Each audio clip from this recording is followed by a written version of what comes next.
Assalamualaikum warahmatullahi wabarakatuh. Bulan penuh berkah telah tiba.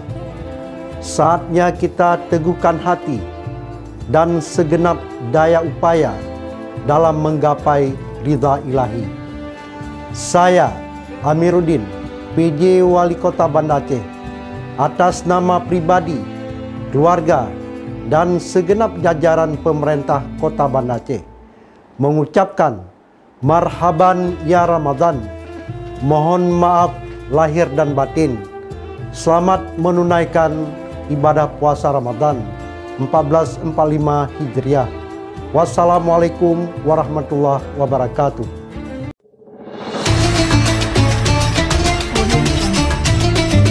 Terima kasih pemirsa PTM, luar biasa nih. Artinya kita menyehatkan masyarakat ini tidak dari petugas, itu yang kunci. Oke.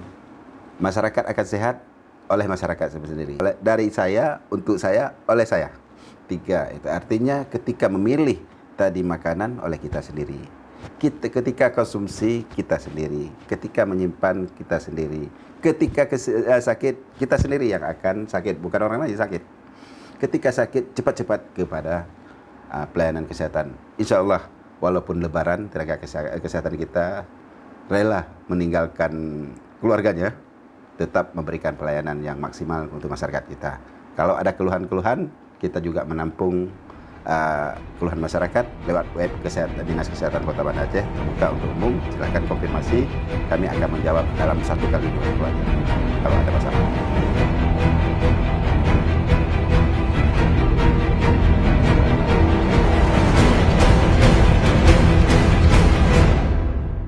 Assalamualaikum warahmatullahi wabarakatuh. Halo pemirsa PTM, apa kabar Anda untuk hari ini? Masih tetap berpuasa. Dan kita kembali lagi di PTM untuk hari ini di episode ke-63 tahun keempat edisi Senin 25 Maret 2024. Dan tentunya kita sudah menghadirkan narasumber kita yang cukup ahli, yang cukup bisa menyelesaikan masalah kita tentunya. Dan tema kita hari ini yaitu bagaimana peran Dinas Kesehatan Kota Banda Aceh dalam pengawasan dan juga pelayanan kesehatan di bulan Ramadan dan juga Idul Fitri nantinya. Dan tentunya di studio kita telah hadir ada Pak Lukman SKM MKes yang juga merupakan Kepala Dinas Kesehatan Kota Banda Aceh. Assalamualaikum Pak. Waalaikumsalam. Apa kabar nih Pak? Warahmatullahi wabarakatuh. Alhamdulillah sehat, Semangat berpuasa, Pak, ya? semangat, puasa penuh masih. Puasa penuh masih, baik. Dan kita mulai saja untuk edisi hari ini pemirsa PTM dan Pak Lukman.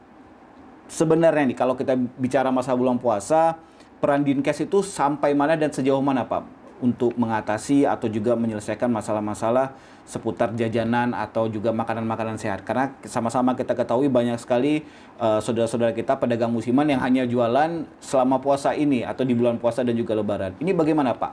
Peran Dinkes itu seperti apa ini Pak? Baik. Terima kasih pemirsa PTM. Kita diskusi ringan dengan di PTM ini. Yang pertama kami ingin menyampaikan informasi-informasi bagaimana penanganan makanan jajanan, terutama jajanan di bulan puasa. Terlepas dari bulan puasa, kami tetap Pak sebelumnya sebenarnya. Dia bukan hanya bulan puasa bukan Pak? hanya bulan puasa, tapi ketika bulan puasa itu karena bertambah intensitas takjil itu yang begitu besar, kita mendapat perhatian khusus. Dalam hal ini kami bekerja sama dengan BP POM, sudah kita laksanakan di 3 titik di Banda Aceh dan 2 titik di Aceh Besar. Alhamdulillah dari uji dengan BP POM itu untuk Kota Banda Aceh dan Aceh Besar tidak terdapat kita temukan hal-hal yang zat makanan yang berbahaya di dalam makanan uji sampel yang kita lakukan bersama BP POM. Kita laksanakan di puasa ke-5, ingat saya, diambil sampel di Banda Aceh di Jalan Garuda. Yeah. Di Jalan Garuda, kemudian ada juga di Pocut Baren, ada 3 tempat kita ambil. Dari semua sampel itu ada 28 sampel, pertama di sini ada 16, ada dikumpulkan semua, tidak ada ditemukan warga Banda Aceh, alhamdulillah aman-aman saja menggunakan memakan makanan jajanan takjil selama bulan puasa ini. Dari sampel yang kita ambil itu enggak ada. Kita ambil sampel yang pertama sekali kepada yang agak mencurigakan, misalnya warna daripada minuman yang begitu kontras, karena kami khawatirkan agar ada mencampur pewarna yang tidak sesuai. Tapi alhamdulillah Kemudian mie kita lihat yang agak kaku sedikit dari ciri-cirinya, itu yang kita ambil sampel. Sampel bebas, siapa saja boleh mengambil, tidak kita tentukan. Dari tim kita mulai dari BP POM, kemudian dari Ombudsman juga hadir, dari pihak-pihak pemerhati pelayanan publik semua hadir.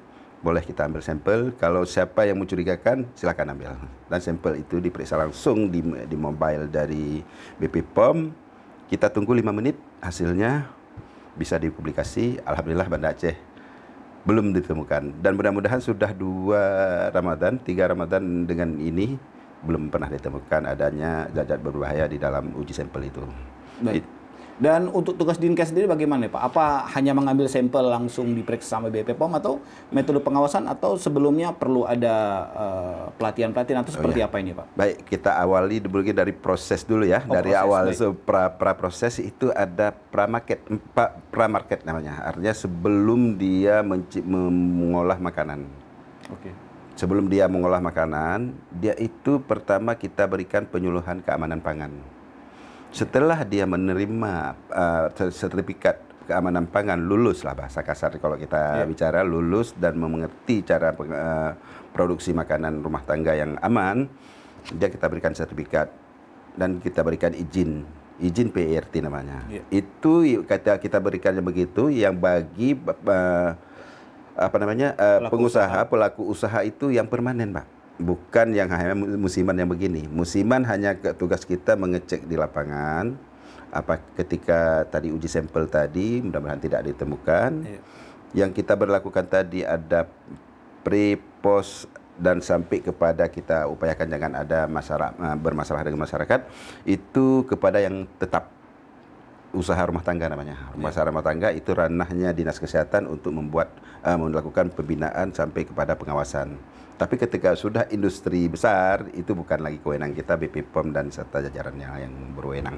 Nah, tahapan-tahapan yang perlu kami ceritakan tadi, masyarakat mungkin yang sudah mengikuti penyuluhan keamanan pangan tadi, setelah mereka memiliki sertifikat, sudah ada kewenangan, sudah dikeluarkan nomor register untuk memproduksi industri rumah tangga tadi.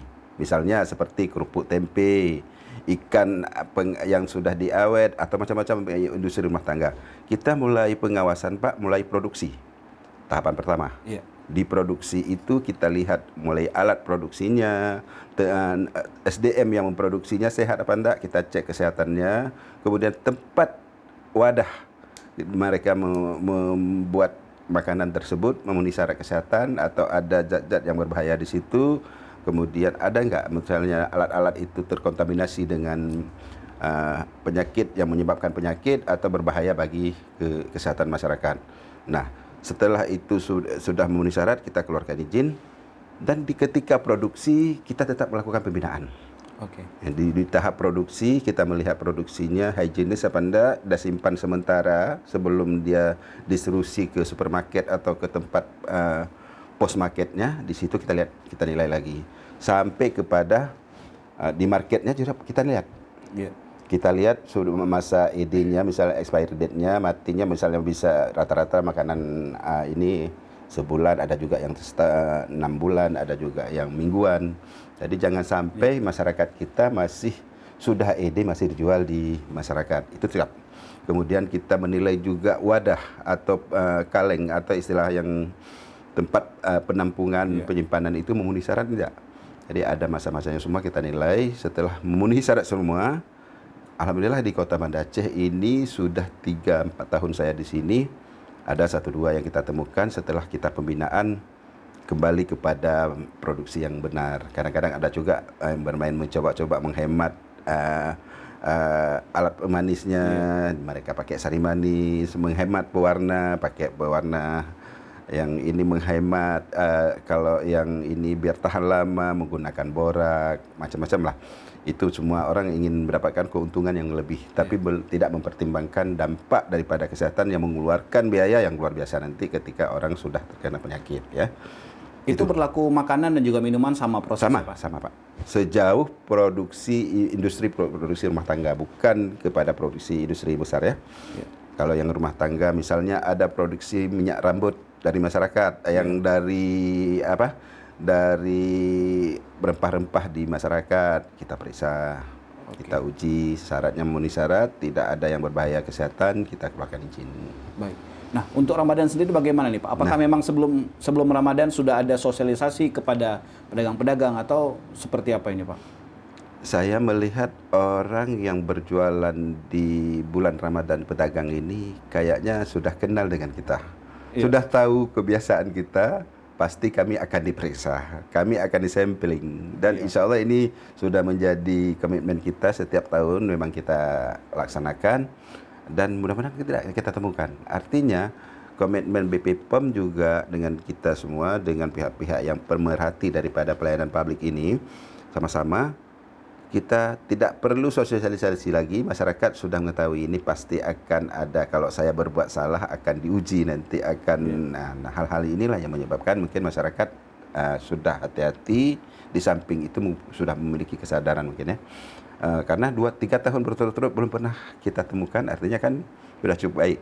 Kemudian dalam kita juga pembinaan industri rumah tangga ini, seingat yang sudah saya lalui baru satu produk yang agak sedikit sulit kita temukan di Banda Aceh ini untuk pembinaan. Artinya sudah berkali-kali kita nasihati, sudah bersurat kita, kadang-kadang belum berapa digubris ya. Akhirnya kita bekerja sama dengan desa, masyarakat setempat, kita berikan informasi yang tepat kepada masyarakat. Masyarakat sendiri yang memberikan hukuman sosialnya. Jadi jadi nggak perlu kita berikan penindakan sampai kepada ranah hukum. Masyarakat sudah bisa menghukum dan melokalisir mereka itu tidak boleh lagi keluar dari sini, nggak boleh keluar dari sini, nggak bisa diproduksi di desa. Artinya ada kerjasama dengan masyarakat kampung. Nah, tadi Bapak menyinggung masalah hukum.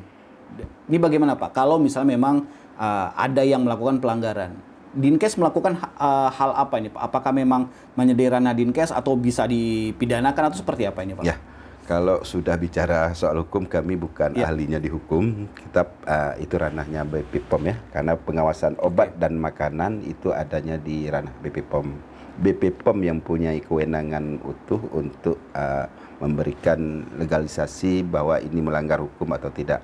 Kalau kami hanya bisa menyampaikan rekomendasi saja. Rekomendasi pertama kita sampaikan baik kepada masyarakat, baik kepada BP POM, bahwa dari hasil pembinaan kami rekomendasinya ini nggak layak diproduksi, tapi tetap produksi misalnya. Tetap menggunakan bahan-bahan yang tidak bisa digunakan secara kesehatan, baik formalin atau borak atau pengawet-pengawet lainnya. Jadi sudah kita sampaikan, tapi penindakan tetap adanya di BP POM. BP POM dengan melibatkan perangkat hukum bisa melakukan penuntutan.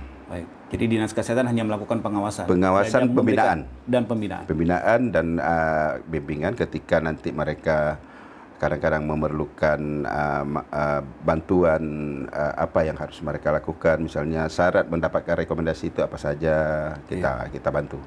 Baik. Pemirsa PTN, tentunya cukup menarik pembahasan kita untuk hari ini, karena khususnya buat Anda pasti takjil setiap sore atau makanan untuk berbuka pasti bermacam-macam. Saat ini juga produk-produk, ada makanan-makanan asing, makanan Korea misalnya Pak, itu juga cukup banyak, dan karena juga tidak ada batasan nih Pak ya. Nah, ini metode-metode seperti apa yang dilakukan oleh Dinkes untuk melakukan, karena kan cukup banyak ini Pak ya. Dan berkembang terus. Dan bagaimana kalau misalnya memang apakah masyarakat bisa melaporkan kalau ada kecurigaan ini seperti apa Pak? Siap. Kalau untuk melaporkan, kita memang ada pengaduan masyarakat di kantor pun ada, di puskesmas yang paling dekat dengan masyarakat kan puskesmas. Ada pengaduan masyarakat, silakan masyarakat kita mengadu ke situ, ke puskesmas atau langsung ke dinas. Kita juga menyediakan kotak saran. Setiap kotak saran itu kita tetap akan menerima masukan-masukan masyarakat. Tapi sekarang sudah masyarakat sudah gemar di IT, nggak lagi manual. Masukkan ke dalam kotak saran, mereka langsung ke web kami mengkonfirmasi, Pak ada begini-begini. Tapi hari ini rata-rata yang web kami masuk jarang masuk masalah ke makanan ini ya, masalah keamanan pangan.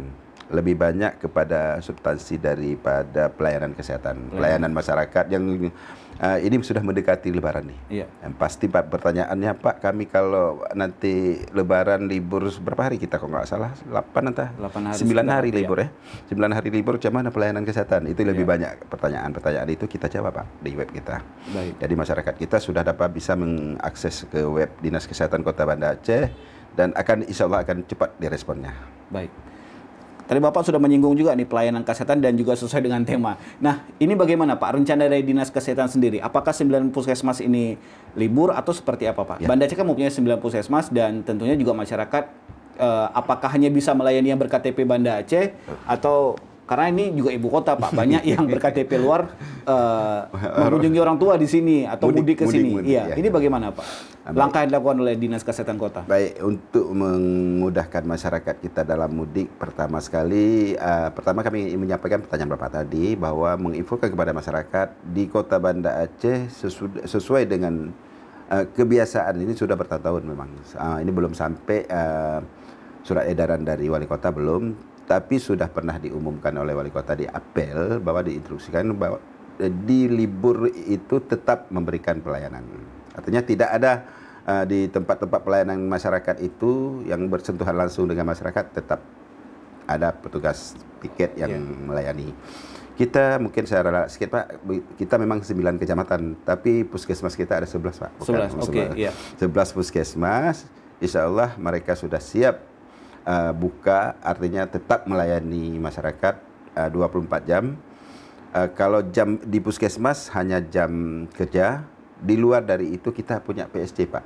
Iya. Public Service Center, artinya itu melayani pelayanan masyarakat untuk kegawat daruratan medis plus pra rumah sakit untuk mengantar ke rujukan. Misalnya ada kebakaran, ada tabrakan, ada kejadian-kejadian apa saja, itu PSC itu sampai 24 jam. Oke. Jadi masyarakat bisa telepon langsung ke call center PSC, langsung diterima oleh petugas kita 24 jam, diberikan pertolongan pertama. Baik. Tentunya pihak Dinkes sendiri, pihak Nakes juga siap ya Pak ya, siap siaga. Untuk di PSC-nya kita ada dokter, ada perawat, ada bidan, ada supir, ada call center. Iya. Itu setiap hari 4 orang itu standby di kantor PSC kita. Kemudian yang di puskesmas, pelayanan dasar. Pelayanan dasar ini tidak boleh. Misalnya, yang pertama pelayanan pengobatan.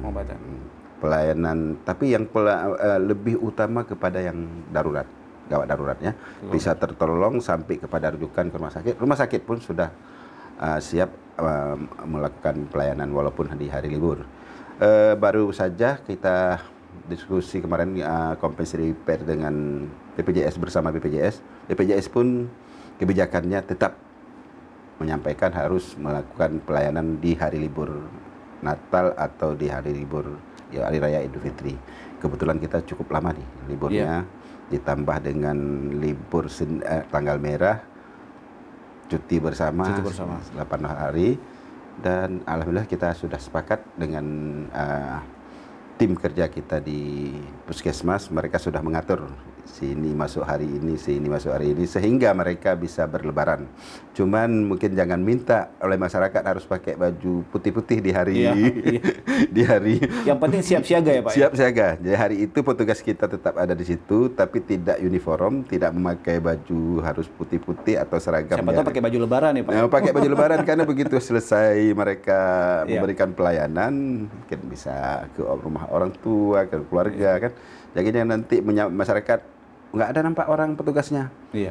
Petugasnya ada, cuma tidak ramai. Mereka membagi shift sehingga pelayanan dasar ini tetap terlaksana dengan baik. Jadi kita komprehensif, mulai dari makanan kita jaga sampai kepada proses sakit, artinya ketika dia ingin berkonsul masih ada tempat walaupun di hari libur. Sebaiknya jangan sakit ya Pak ya? Itu yang kita harapkan. Yang kita harapkan jangan sakit. Biar petugas kita bisa berlebaran sama-sama. Baik. Dan ini kembali lagi masalah makanan nih Pak. apa sih sebenarnya yang harus dilakukan masyarakat untuk dalam khususnya untuk Idul Fitri atau belanja persiapan Idul Fitri, Pak? Iya. Mungkin oke lah kalau memang apalagi industri rumahan juga cukup berkembang, misalnya kue Lebaran. Nah, ini harus melakukan hal apa untuk mengantisipasi setidaknya masyarakat tahulah bahwa ini kue mengandung bahan-bahan berbahaya sehingga juga bisa lebih sehat. Ini masyarakat harus seperti apa ini, Pak? Kalau untuk makanan mungkin kita mengimbau kepada masyarakat memilih selektif lah, memilih makanan. Pertama ketika berbelanja. Oke. Pantau dulu masa berlaku atau masa expired date-nya. Kadang-kadang masyarakat kita sudah terbiasa nengok baru, diletakkan paling depan, cantik, bawa pulang terus. Kalau tidak ada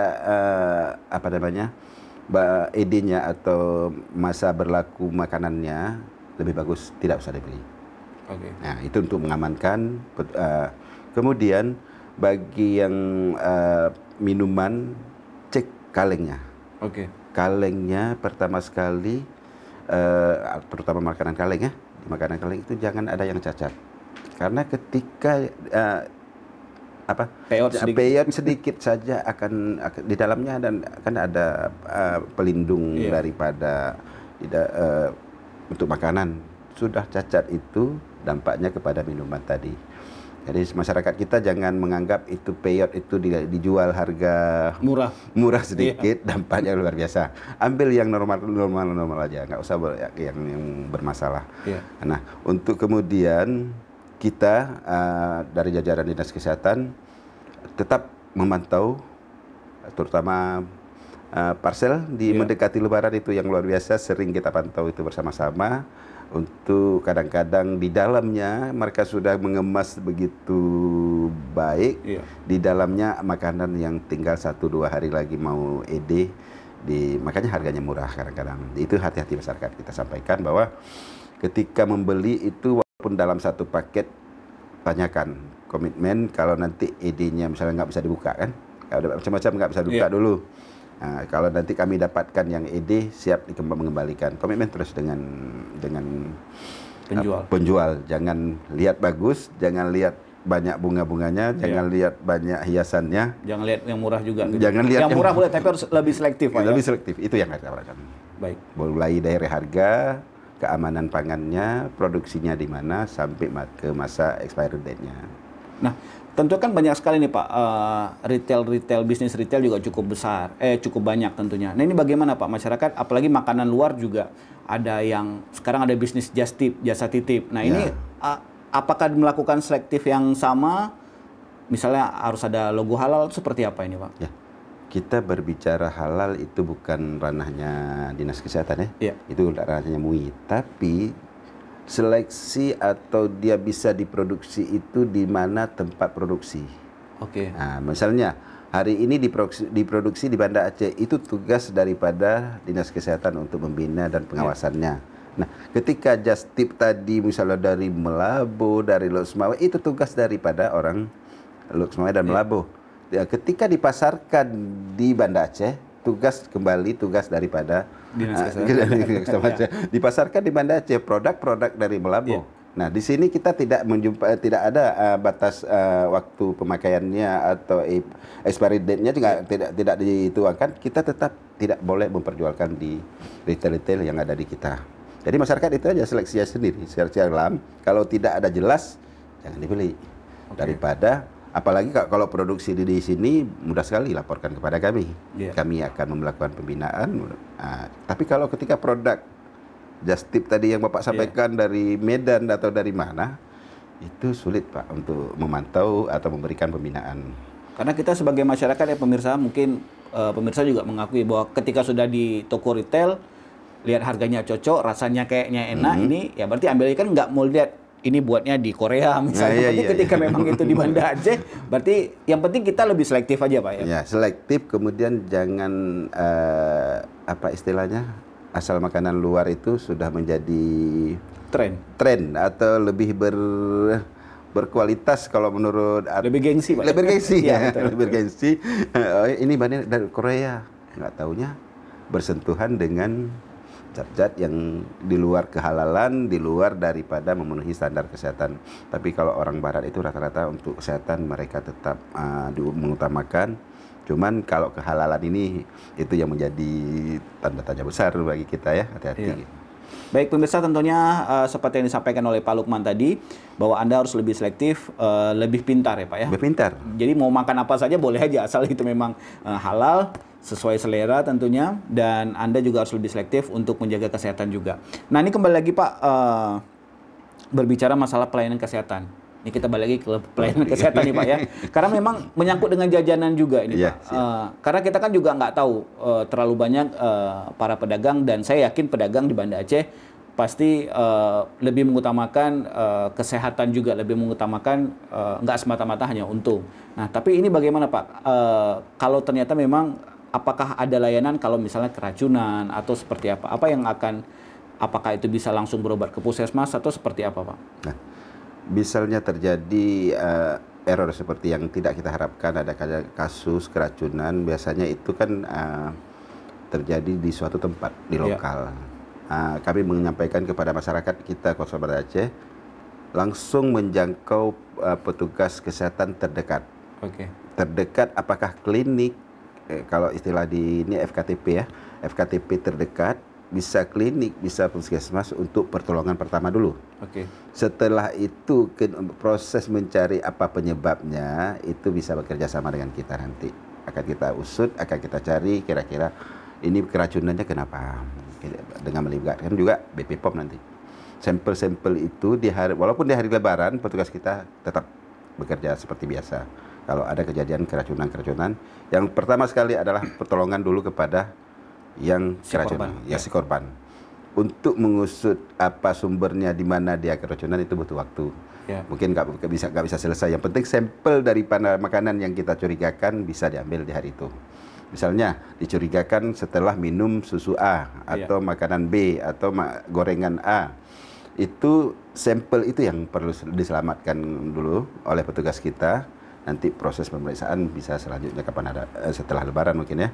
Tapi Lebaran ini pertolongan kepada si pasien tetap itu mau dirawat berapa hari, dan kepada pendatang juga BPJS Kesehatan sudah komit, walaupun dia itu pendatang KTP dari luar, kalau KTP luar Banda Aceh atau dari Medan atau dari mana saja dalam asal warga negara Indonesia harus dilayani. Tidak ada istilah ini bukan warga sini, bukan kepesertaan di Banda Aceh. Cukup dengan KTP sekarang, nggak perlu lagi harus bawa kartu gitu, kartu BPJS. Kalau dulu kartu BPJS nggak perlu lagi bawa KTP, dan tidak boleh meminta dokumen yang lain fotokopi. Cukup dengan KTP itu, karena di sistem akan bisa melihat langsung bahwa dia itu peserta. Cuman himbauan kepada masyarakat kita, sebelum berangkat atau mudik, pastikan dulu BPJS-nya aktif. Itu penting sekali. Jangan nanti begitu kejadian, tiba-tiba BPJS-nya iurannya nggak terbayar kalau yang mandiri ya. Tapi yang kita ini khusus warga Aceh ada JKN tambah JKA nggak ada no problem. Kecuali pekerja-pekerja dari luar yang berada di Banda Aceh. Kalau sudah warga Banda Aceh, warga Aceh nggak ditanggung dengan BPJS JKN-nya, ada di JKA. Masuk semua ke dalam BPJS Kesehatan. Baik. Jadi buat Anda, khususnya warga pemirsa PHTM dan juga warga Kota Banda Aceh, ada 11 puskesmas Pak ya? Puskesmas Meraksa, Puskesmas Baitul Rahman, Jaya Baru, terus juga ada Puskesmas Lampaseh, ada Puskesmas Batoh, ada Puskesmas Solegaring, Kutalam, Lingke, sama yang Darussalam, Kopel mah, oke. Betul Pak ya. baik, warga kota yang baik Pak. Baik. Jadi dengan 11 itu silakan saja bagi warga atau bagi Anda pemirsa PHTM silakan berobat. Kalau memang ada menemukan kesehatan atau juga ada gangguan kesehatan, silakan saja ke puskesmas Pak. Tidak mesti warga Banda Aceh. Tidak warga Banda Aceh. Mau warga mudik walaupun dia kepesertaan Jakarta, silakan. Dilayani 3 hari. Tetap dilayani di lebih dari 3 hari akan dikonfirmasi nanti. Baik, tentunya Dinas Kesehatan Kota Banda Aceh, Pak Lukman sendiri yang berbicara sudah berkomitmen untuk tetap melayani warga Pak ya. Baik, terakhir Pak, mungkin bisa saya sampaikan kepada pemirsa di rumah, apa yang ingin Bapak sampaikan? Tipsnya silakan, atau mungkin ada tips atau mungkin juga ada pesan-pesan, silakan Pak. Baik, terima kasih pemirsa PTM, luar biasa nih. Artinya kita menyehatkan masyarakat ini tidak dari petugas, itu yang kunci. Oke. Masyarakat akan sehat oleh masyarakat sendiri. Dari masyarakat, dari saya, untuk saya, oleh saya. 3, itu artinya ketika memilih tadi makanan oleh kita sendiri. Ketika konsumsi kita sendiri, ketika menyimpan kita sendiri, ketika sakit kita sendiri yang akan sakit, bukan orang lain sakit. Ketika sakit cepat-cepat kepada pelayanan kesehatan. Insya Allah walaupun Lebaran tenaga kesehatan kita rela meninggalkan keluarganya, tetap memberikan pelayanan yang maksimal untuk masyarakat kita. Kalau ada keluhan-keluhan, kita juga menampung keluhan masyarakat lewat web Dinas Kesehatan Kota Banda Aceh, terbuka untuk umum. Silakan konfirmasi, kami akan menjawab dalam 1 kali 24 jam kalau ada masalah. Demikian mungkin informasi dari kita. Mudah-mudahan masyarakat kita tetap sehat, bisa berpuasa dengan lengkap, bisa menjalankan Idul Fitri dengan tepat. Alhamdulillah. Kami akhiri. Assalamualaikum warahmatullahi wabarakatuh. Waalaikumsalam.